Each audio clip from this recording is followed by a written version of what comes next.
You ordered fresh, hand-prepared chicken, but what if the bag it came in tells a different story? Today we investigate how KFC's speed-first system allegedly turns thawed, bagged poultry into a lunch rush shortcut, and why that matters for your health. We'll follow the path from industrial freezer to pressure fryer. And when you heat and reheat seed oils, you are making trans fats. So let's go in and ask them and we'll see what's going on here. KFC claims they don't cook their chicken in trans fats. I think this is bullshit. We know they're cooking their chicken in seed oils. I'm curious about your chicken. Are there any trans fats in the oils? I don't know. Then show you the red flags at the drive-thru window that signal corner cutting on temps and timing. If you care about what's under that crispy coat, stay, because the gap between the ads and the operation is where the real risk lives. Quick favor before we move on. If you appreciate this content, consider giving this video a like and subscribing to the channel. Believe it or not, more than 92% of viewers haven't subscribed yet. It's free and only takes a second, but it means the world to us. So did you subscribe already? Great, thank you so much for your support. Now back to the video. All right, so now we have our wonderful chicken right here, right? We have our tub. Let's see if it bounces. Yeah, it does. All right, we're at our favorite restaurant, KFC, and let's see what we got. We have these things right here. Delicious chicken, highly addictive.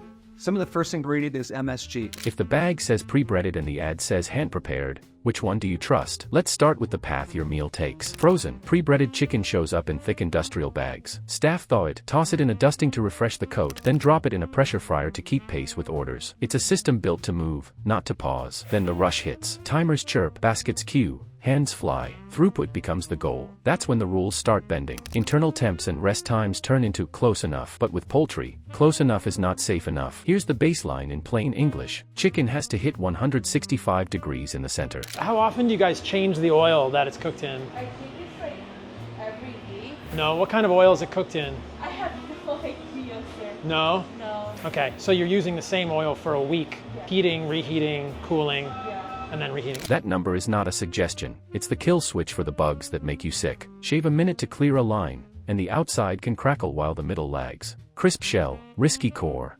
Real kitchens leave footprints. You see inspection notes calling out raw and cooked gear mixed in the same zone. You see temperature logs left blank during peak hours. Those blanks tell a story. We were too busy to prove it was safe. Pressure fryers speed things up, but they also hide messes. Tight lids, hot oil, awkward corners. Cleaning them right takes time and cold surfaces. When tickets stack, that deep clean is easy to delay. Delay becomes habit. Now match the brand story to the supply chain. Fresh, hand-prepared, on the menu, but the back end is standardized blends, anti-caking agents, and preservatives that hold crunch and color. Heat them, and then you reheat them. Even if you just heat them for long amounts of time, which you need to deep fry a chicken, you're gonna damage the oil massively. If you are heating and reheating a seed oil and frying chicken all day, especially deep frying in seed oils, it's very unstable.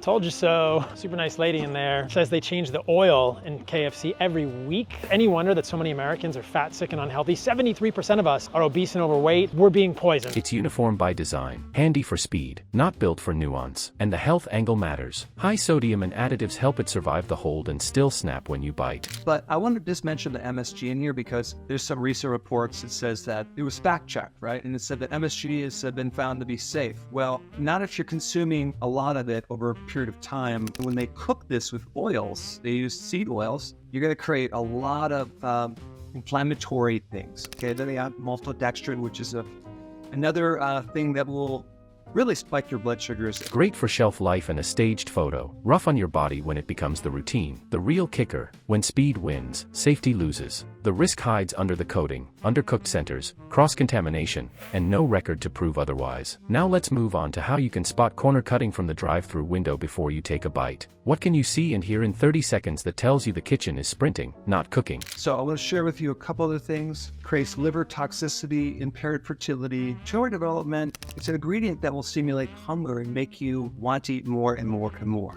Cardiovascular toxicity and neurotoxicity. Other than that, it's totally safe. Let's start with control. You pull up to the speaker with two options. Order blind, or ask 2 quick questions that tell you how the line runs. Ask if anything is cooked to order or when the last fresh batch dropped. If the answer is that everything is ready right now, that is long hot holding talking. Food sits under heat so it stays moving. Quality goes limp. Safety gets iffy once timing turns into guesswork. Staff are slammed. You are on the clock, so keep it short. You want signals, not a speech. Listen for the fixer phrase, "We can dip it again." That often means a refry to recrisp the shell, not a safe cook for the center. A bandage, not a cure. Secret inside the industry was that it was a big joke because the sales of both companies rose when they attacked each other. When will the food industry wake up and say, you know what, maybe we don't want to be giving people more and more food, maybe we want to give them tasty but healthy food. Watch the handoff closely. The box is slick and steaming hard, but the chicken feels light and the meat looks pale when you break it. That combo hints at a rushed cook or a quick refry. Like toasting cold bread, the outside browns fast while the inside stays cold. You can ask for a temperature check on one piece. Many shops have thermometers for this. Certainly amazing to think, though, that KFC can no longer guarantee that it'll have enough chicken to supply the people that walk into their restaurants. KFC switched its supply contract to the company last week. It relies on a single distribution centre here in Warwickshire. Over the next few weeks, the basic problem being workers are in isolation and so are unable to perform their job. A confident crew will take the temp or give a clear cook time and stick to it. If they dodge, that tells you what you need to know. Scan the pass for sanitation cues. Counters that look wiped but still oily. Fryer crumbs building up. Tongs for raw and cooked gear living in the same zone. Those are cross-contamination risks when the pace outruns the cleaning plan. KFC said today, unfortunately, our supply chain has been disrupted and some of our restaurants will be offering a reduced menu. Now, important to say, today, the logistics firm DHL apologised for that inconvenience, blaming operational issues. this is not across the board.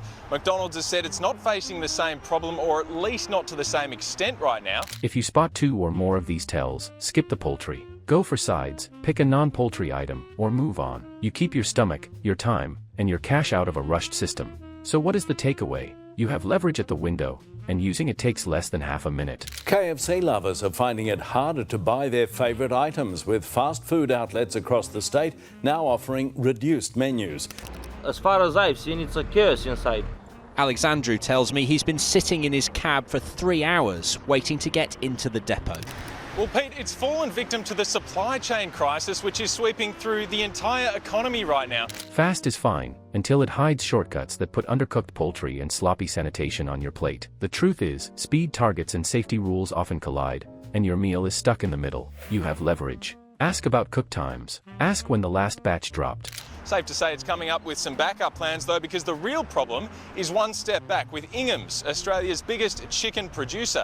Capacity. Now, Ingham's doesn't know when the problem is going to be restored. That means that likes of KFC isn't able to be much clearer than that. And it seems it wasn't just chicken that was off the menu. I just gone for coffee, and they said there is no milk. If this gave you something to chew on, hit like, subscribe, and share it with someone who grabs drive-thru chicken on autopilot. You vote with your order and your attention. Support spots that show their temperature logs and keep the pass clean. Stay curious, and like and subscribe to help us keep the spotlight on the food industry's best-kept secrets.